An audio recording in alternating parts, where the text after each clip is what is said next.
Thank you very much, Sarah. Assalamu alaikum wa rahmatullah. Good afternoon, everyone. I'm really glad that, mashallah, people are still here, although it's late in the day. So thank you very much for being around. And I do thank Muhammad for inviting me, and also thanking him for giving me such a light but important topic. So exercise in Ramadan, the do's and don't. The do's, do everything, but don't exert yourself while fasting. So physical activity remains a core element of diabetes prevention and care. So it's not only during Ramadan, but to prevent diabetes and to care for diabetic, whether in Ramadan or outside Ramadan period. But it's very important to have some tips for our fasting patients during the holy month. So we all know that the sleep-wake cycles are disrupted and energy intake and meal timing are altered. We know that there is an increase in sedentary behavior, and I think the studies in the Gulf, Saudi Arabia, or outside the kingdom in the Gulf region, I remember one of them said that 90% of the inhabitants in the Gulf are somehow sedentary, and that's more in females more than males. But in Ramadan, the sedentary behavior becomes very obvious. People are fasting. They have this even psychologically believe that I don't want to move. I'm fasting. I'm not eating. I'm not drinking. So let me just relax and sleep and wake up and then go back to sleep. So this is exactly what's happening. Although things are improving in the past few years, but we still see a lot of sedentary behavior. At least in the Kingdom of Saudi Arabia, it's a month of working. I remember when I was in the high school, and before that, there was not much of schooling during Ramadan. But now it's a whole functioning month, I would say. So kids go to school and universities are functioning, and different works are going on.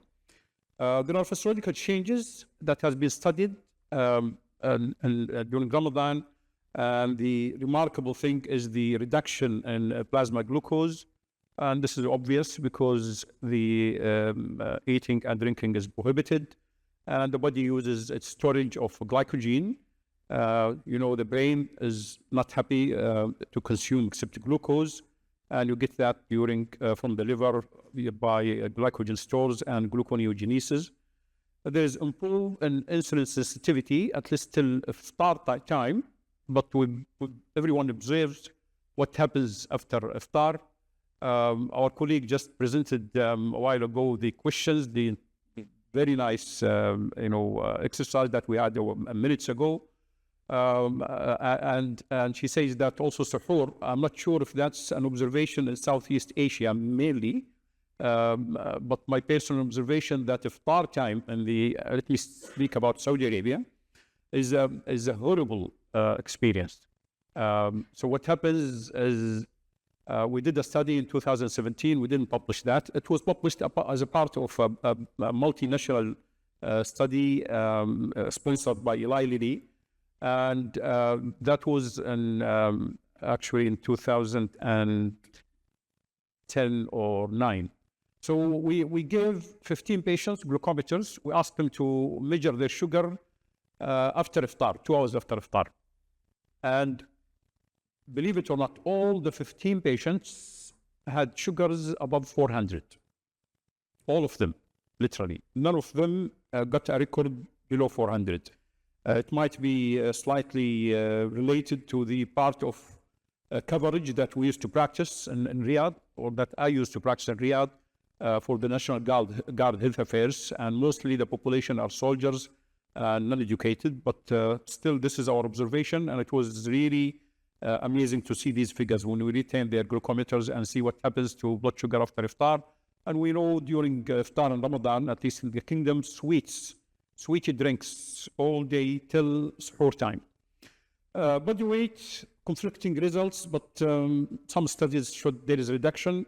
I personally believe that if there is anything related to fasting affecting weight, this is counterbalanced by the huge calories that have been observed to be taken between iftar and suhoor. It's not only during iftar, but the thing continues all the night till suhoor time.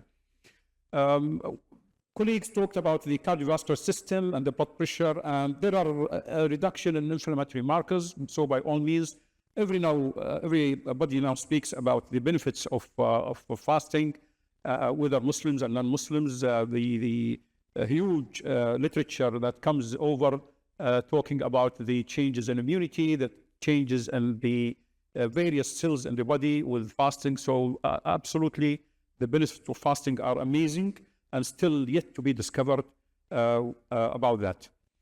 Basal metabolic rate goes down, and we scare or fear the risk of hypoglycemia, and this is pertaining to exercise.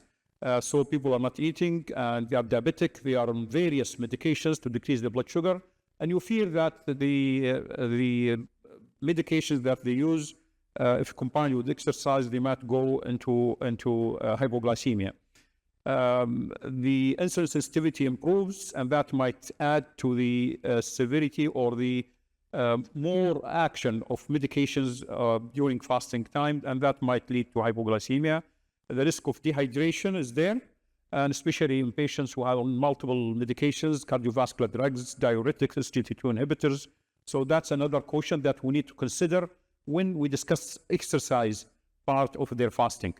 We recommend that maintaining the baseline physical activity during Ramadan is communicated to patients. Keep the same level. Do not go to the sedentary part of or function or habits during Ramadan. And optimal timing for exercise, and this is very important.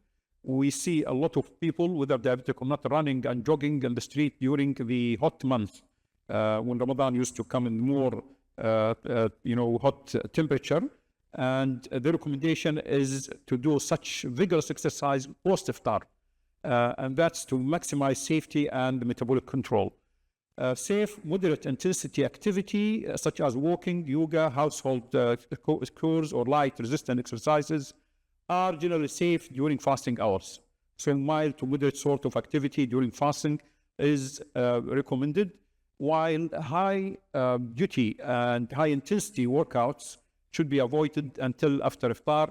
And these are, basic concepts. I think everyone should know them, but you will be surprised how many of our patients do not know that, and they think that they can exercise and run in the streets during the fasting hours while they are diabetics, they have other diseases, and they have medications on board, and that's quite risky.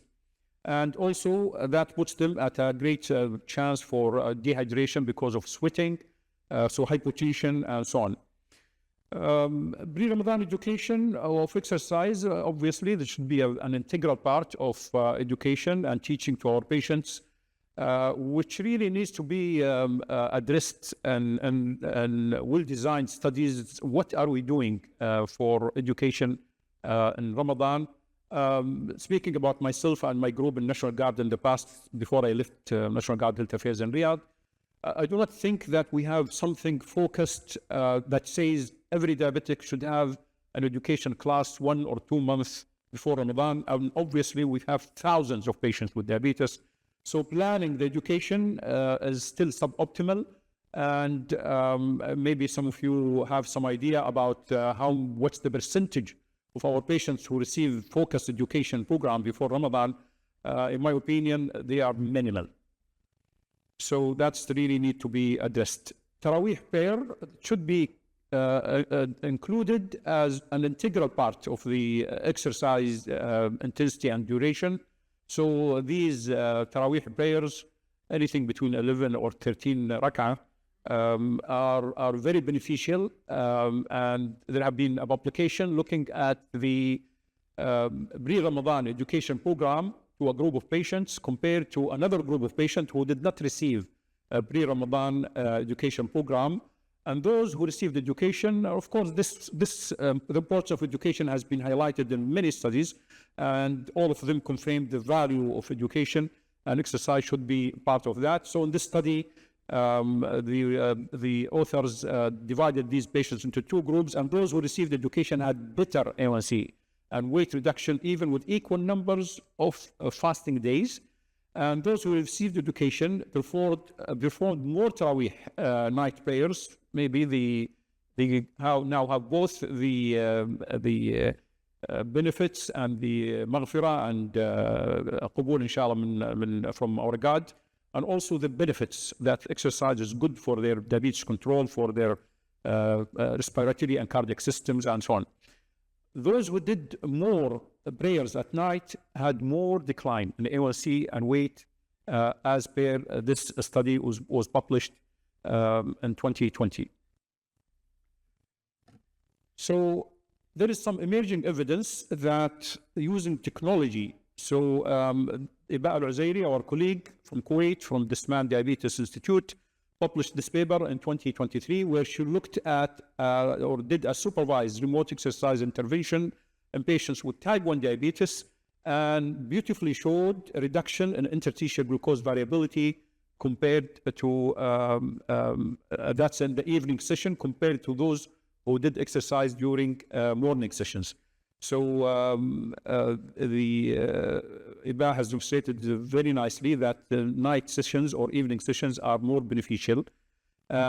Technology enabled safe fasting using the hybrid closed-loop insulin pump system.